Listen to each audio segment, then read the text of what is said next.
Knockout points भनेको चाहिँ हेर्नुहोस् त्यो भिडियो गरिहाल्छ त्यो त मान्छेले आफ्नै बुढीले किचित गर्छ मलाई के अरे आफ्नै छोराले त किचित गर्छ बाबु बाबु टाढा बस्छ त मलाई के भन्नु त अब होइन टाढा बस्छ है ल बाबु किचित त सबैले गरिहाल्छ टाढा बस्छ ल बाबु है बाबु म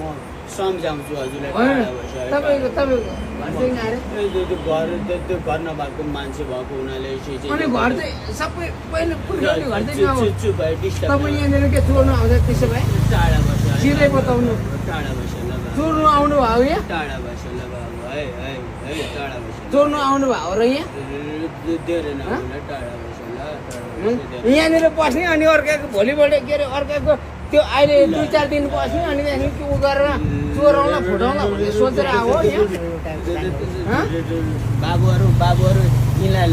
लिएर जाने लिएर त किन जाने नि लिएर जाने ल यहाँनिर के चोर्नु आउनु भयो तपाईँ हजुर पनि अनि यहाँनिर के 2-4 उ बस्नु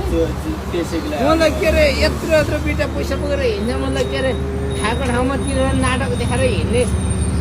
मलाई के अरे अलिकति इज्जत हुँदैन उहाँहरूको डिस्कसमा हजुर चाहिँ के भन्न चाहनुहुन्छ यस्तो खालको मान्छे हो के यो कमेन्ट गर्न सक्नुहुन्छ है। 1-2 दिन हेर्नु सबैले सुन्नु न यो मान्छे के अरे यहाँनिर के अरे नाटक देखाउन आएको त्यसपछि टाढा परेर मान्छे